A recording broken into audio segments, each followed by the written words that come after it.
This is Pete Moore on Halo Talks NYC. I have the pleasure of having Jim Owen, a fellow retired and recovering investment banker, 80 years old and still a wellness champion, even though we don't use the word. He is now a Halo champion. Jim, welcome to the show. Well, thank you. I'm honored to be here. Great. So you grew up in Lexington, Kentucky. My biggest deal that I've worked on is out of Lexington, Kentucky. I've been to a lot of Wildcat games. I watch them all the time. And we've got a management team that started one of the largest health club chains. So I know you grew up there. So why don't you give us your quick background, and then we can talk about how to get people active regardless of their age and their social status. Well, I grew up in Lexington, Kentucky, and what a great place to grow up in. That's all I can say. And I was lucky. And Adolph Rupp, as a matter of fact, was a neighbor of ours. And everybody knew everybody, and we all played sports and just had a great time. Mm-hmm. And yes, I spent my whole career on Wall Street, but it was really a means to an end. I'm not really a financial guy. The Wall Street Journal did a story on me years ago. It's almost embarrassing. Called me a rainmaker. Okay.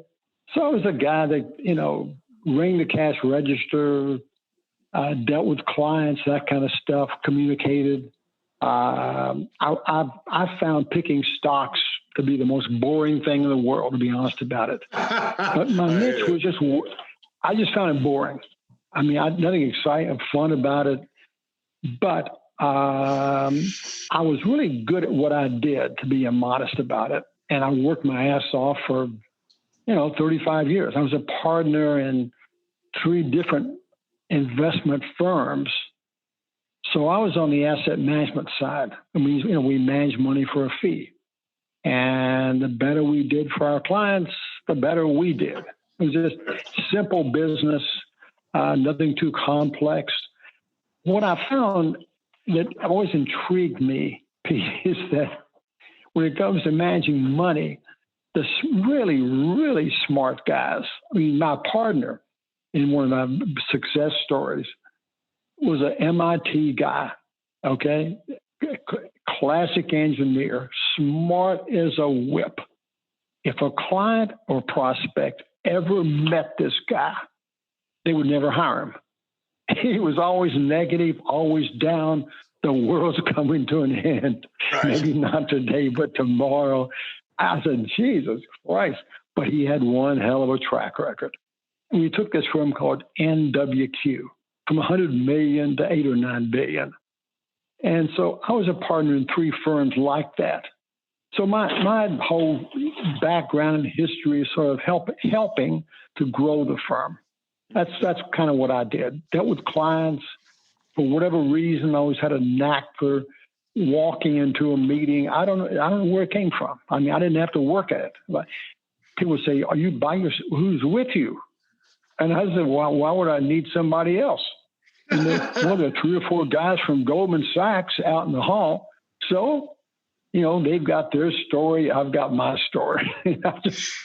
I don't know, but I can always connect with a investment group. I don't know why I didn't even have to work at it. Just kind of came natural. Pete, everyone that I ever knew on Wall Street had a number, and you know what I'm talking about, okay?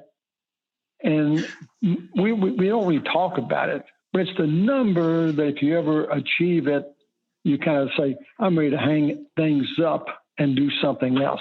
And that's my story. I met my number years ago and said, I'm not a greedy guy. I'm financially independent, and now I can do what I want to do. And that's the passion. I'm a creative guy. I've written 7 books, going way back. I don't ask me, Pete, when I wrote The Prudent Investor. This is way back. Mm-hmm. I don't know, maybe 1980 or something. I don't know. It's been a long time ago. The book did real well. And I've written 6 books since. And my claim to fame is a book called, you ready for this, Pete? Cowboy Ethics. Yeah, I saw that one. And the book has sold 150,000 copies and still going strong. I wrote it back in 2004. And the motivation for this book was, you remember the early 2000s and the corporate, every week a new corporate scandal, if not every day. Mm-hmm. And I used to be very proud of being in the investment business. We put our clients' interests first. Sounds great, good marketing, pitch, but is that what Wall Street really did? I think back to Bear Stearns and all the horror stories. It's obvious that a lot of really good firms did not put their clients' interests first. I'm not being goody two-shoes. I'm just saying it's good business to put the client's interest first. That's all. You can still make plenty of money and look at yourself in the mirror if you do that. But anyway, I got out of the business shortly after that, and I've been on this, gig of writing and doing documentary films ever since. And I just turned 80. I don't look it. I probably look like I'm 50 or 60 because I work out every day. Yeah. But my newest project, I did I got into the health field. I don't like the word wellness at all. So use my Halo term. I'll give it to you. Yeah, because wellness, everyone that says is trying to sell you something. I don't care what it is, without exception. Buy this protein shake or something, but everybody's got something to sell. And I'm not against selling. God knows that's how I made my living, But I wrote a book called Just J-U-S-T Move, mm-hmm. Okay, and published by National Geographic. Yep. And would you believe the Wall Street Journal picked this up as one of the 5 best books they called it Healthy Aging for 2017.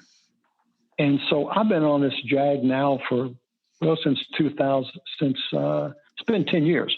So real quick story, Pete. When I turned 70, I was in god-awful shape. And you can appreciate this. It's endless travel. I was doing it, man. I was doing it 3 or 4 days a week. Jim's in Seattle. Yeah. Where's Jim? Oh, Jim's in Boston. Where's James in mine? I traveled for, I don't know how many years.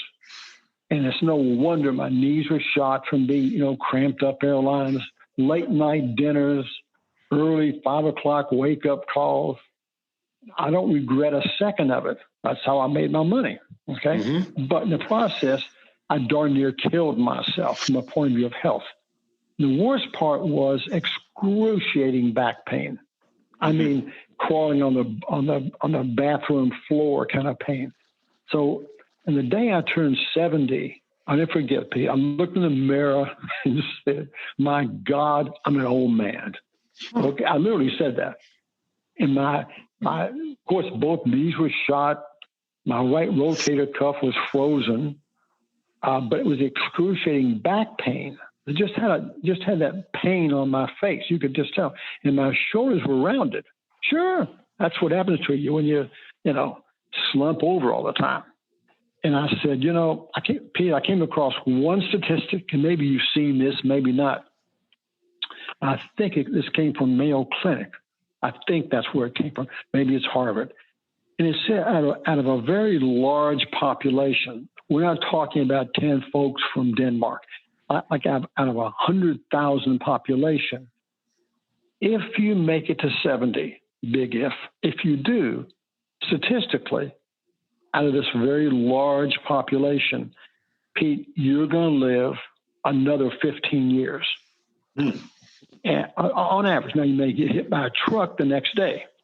Yeah, you can probably try to avoid that, though, right? Oh, yeah. Yeah. And so, thundering horses and stuff like that. But no, seriously.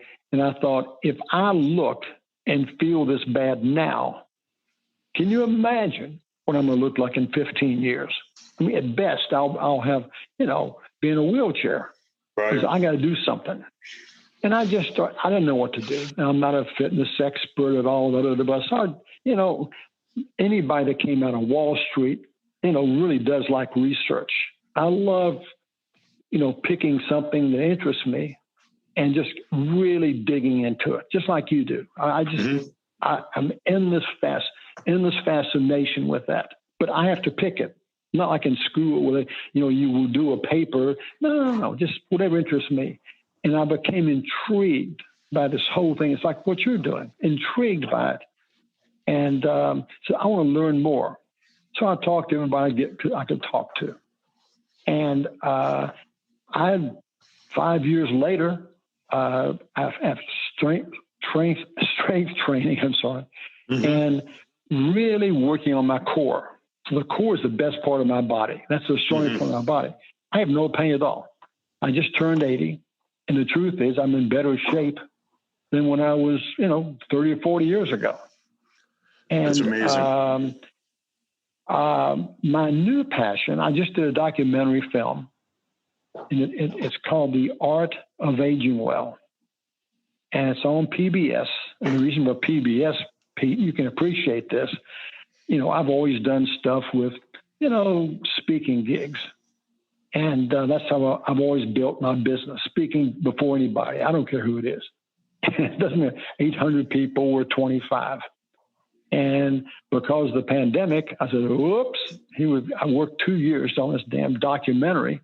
I'm really proud of it, but I can't get on the plane. I mean, nobody's going to get on a plane if they have any sense. Because I got a plan B. And I said, well, plan B is PBS. And Pete, I know you've had this experience in your life because you've been very successful. I know your background. And Pete, have you ever done something in your life and looked back and said to somebody, I must be stupid. If I had known the odds were this long, I wouldn't have done it because I'm not stupid. The odds of getting your documentary on PBS, 1 in 1,000, I suppose. I don't know. It's a very low. I didn't know. And sometimes when you don't know, it's advantageous. I just bowled ahead, made the calls, blah, blah, blah, blah. And I use the expression, Pete, being a dumb salesman. That's why just make the calls. Don't worry about the out. Just make the damn calls. And don't try and be too smart about it. Yeah, I would say it's probably 1 in 1,000 for the average documentary producer. It's probably 1 in 100 for someone with your ability and bravado to just say like, hey, was there a wall up there? I haven't seen one, so I'm just going to walk through it. There you go, Pete. I knew it when I saw your background and did some little bit of digging on who you are. That's the same talent or skill that you have, among others. Yeah.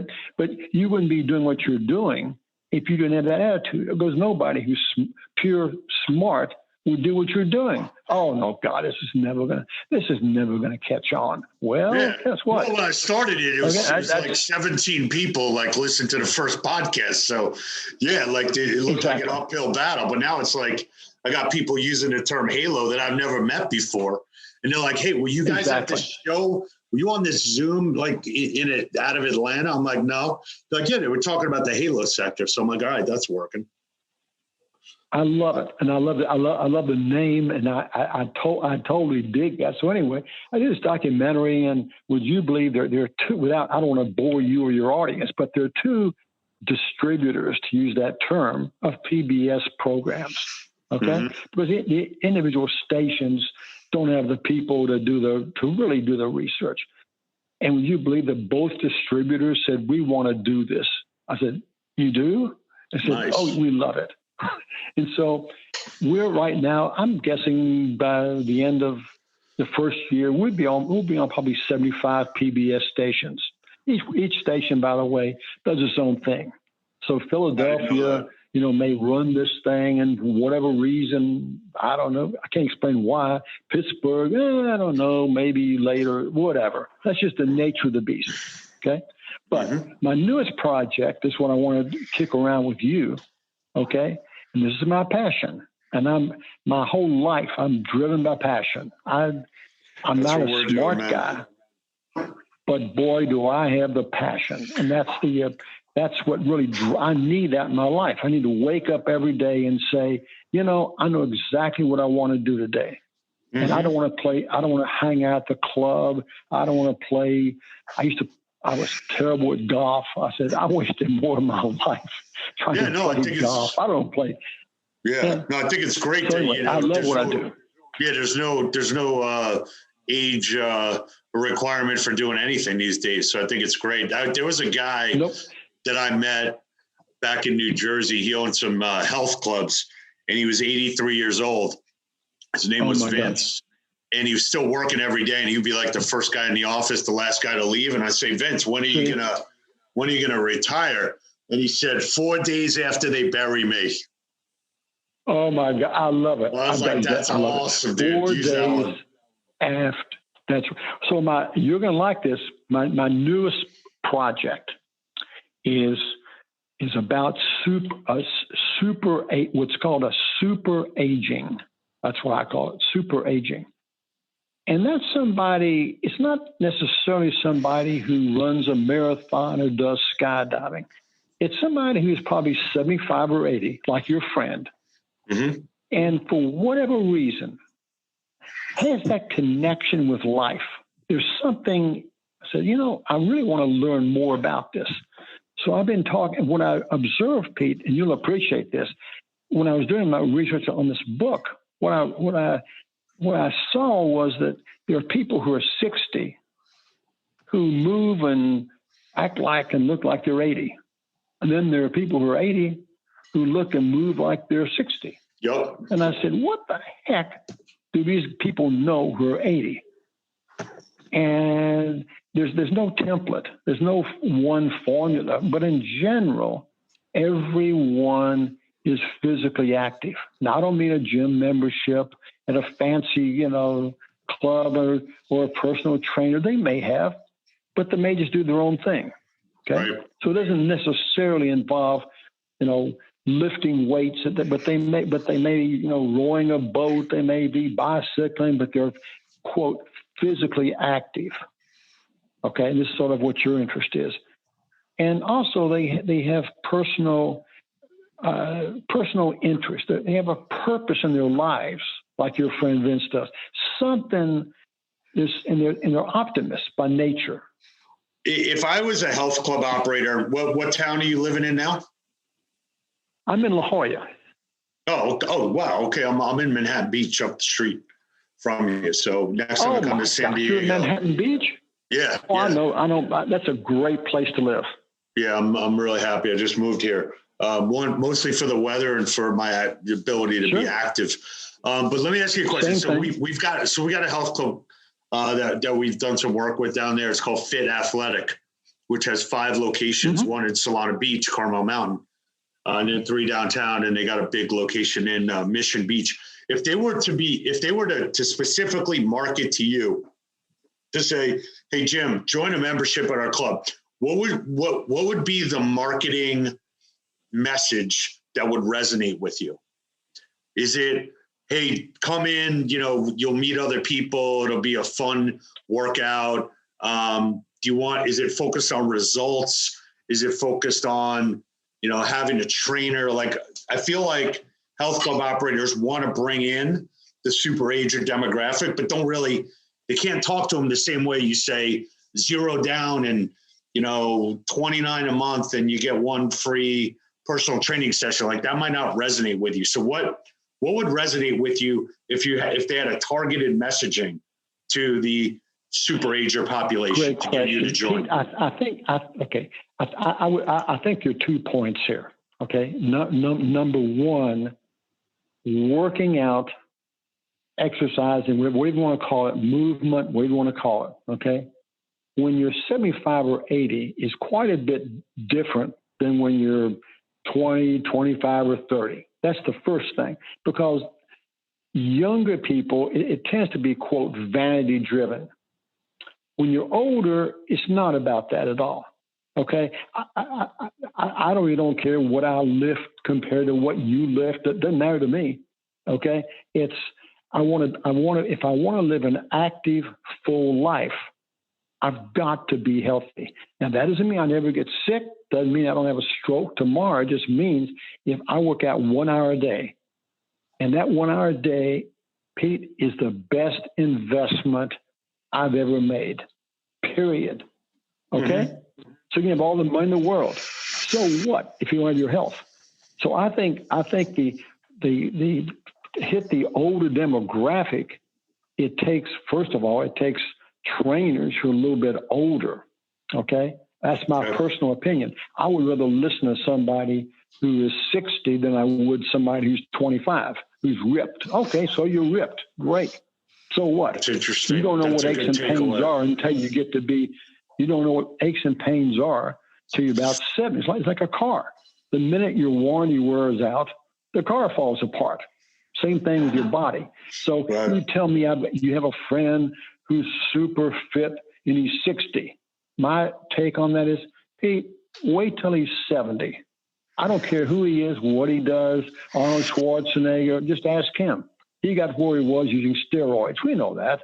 Oh, amazing physique. Are you serious? I didn't know about that. No, I didn't either. Steroids? No, not him. Yeah. Okay? I haven't taken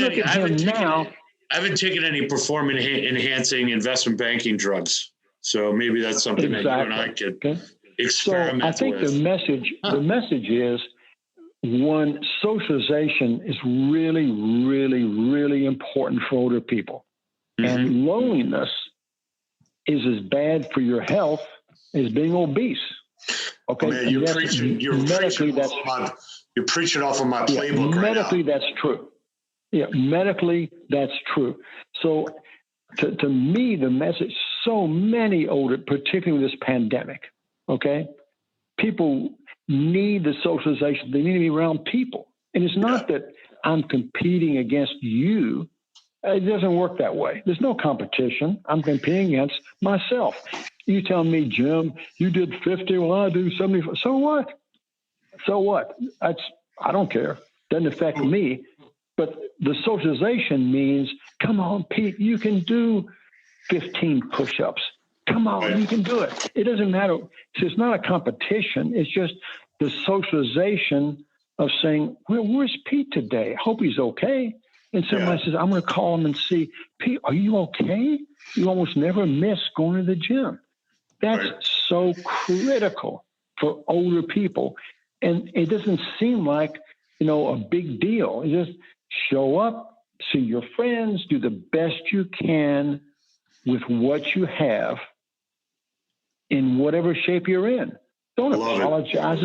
There's no body shaming. There's no, you could stand to lose a few pounds. So what? When you get my age, so what?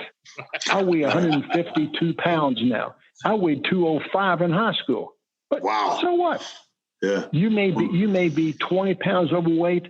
Doesn't mean you're not a good guy or you have good character. It doesn't mean that. It has nothing to do with that. Okay? So I always tell people who ask me, is there a secret? Yeah. The secret is you got to show up and do the work. That's discipline. All. Yeah. And let me ask you one. Start from where you are. Okay.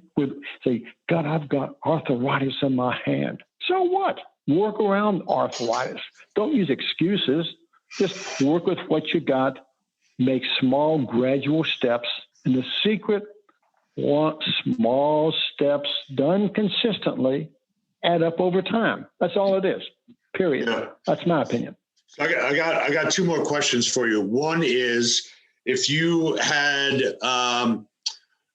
let's say the health club had a shuttle service where they would actually come and pick you up. Would that be positive, negative?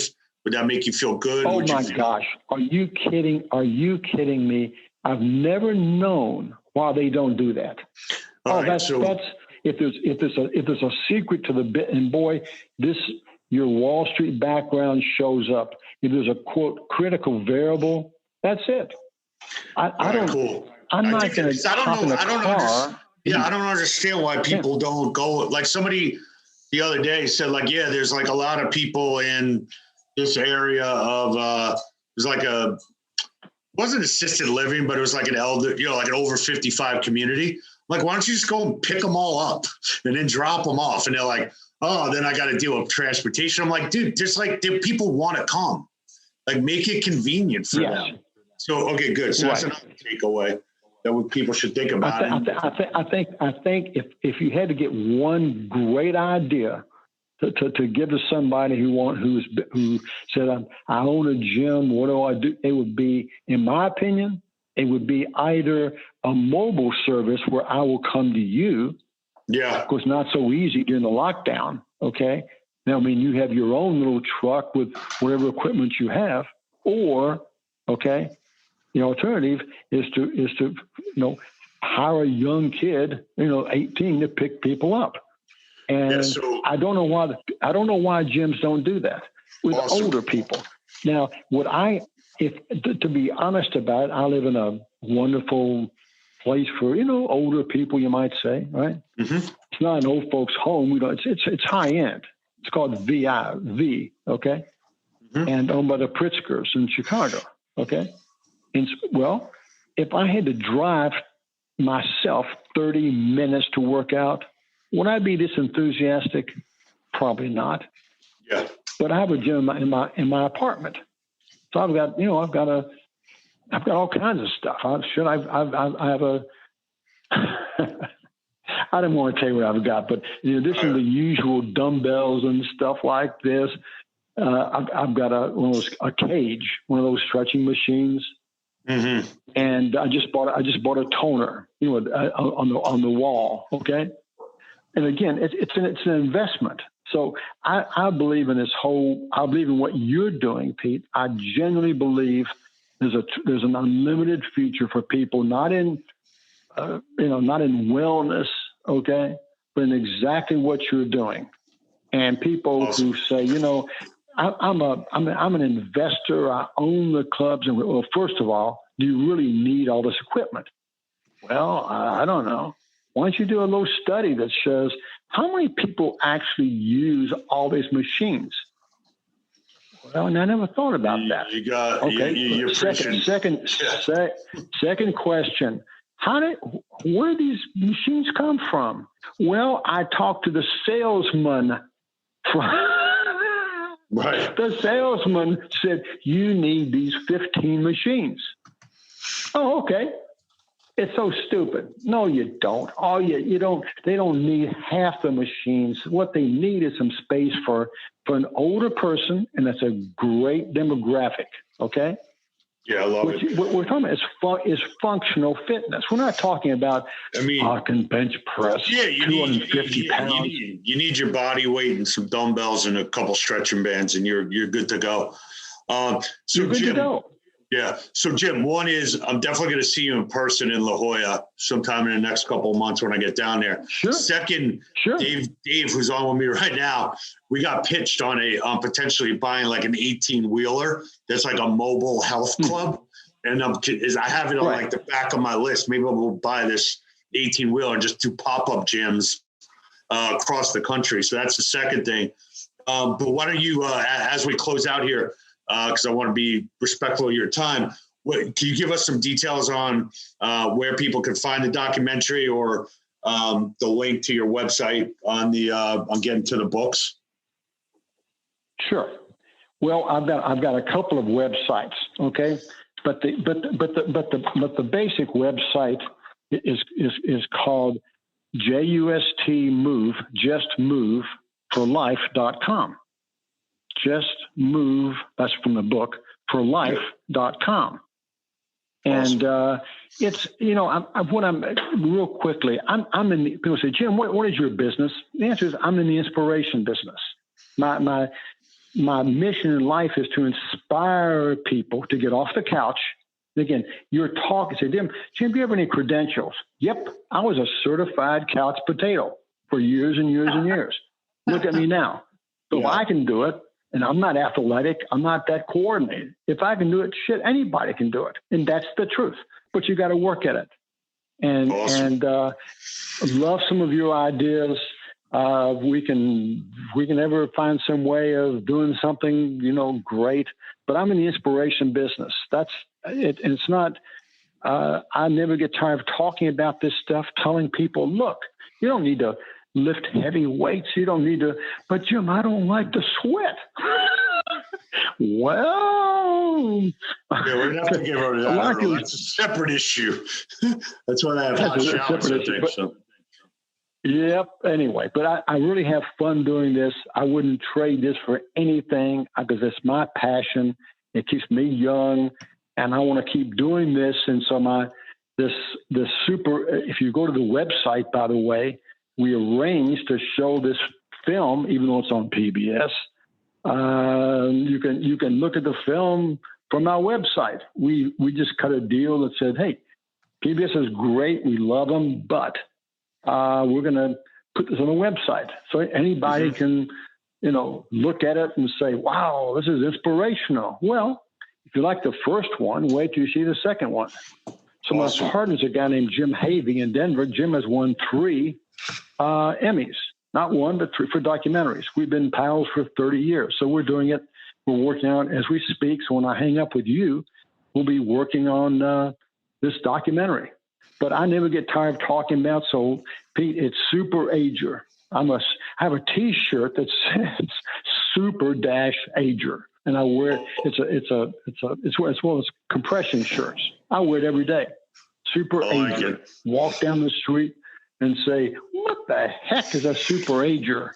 Hey, send us a picture. Send us a picture of the shirt because we're going to get the Super Ager on the caricature that we make for you. Oh, sure. Yep. That's going to be awesome. Got it. Okay. Hey, look, I mean, Thank you. Feel free to use the term HALO, Health, Active, Lifestyle, Outdoors in your documentary. And if there's any like sponsorship opportunities for that or something, we're happy to get involved. This sounds cool. Awesome. This sounds cool. It was great talking to you. Thank you so much. Thanks for your time. Thanks, Stay Pete. strong, buddy, and appreciate the inspiration and look forward to talking to you soon. Take care.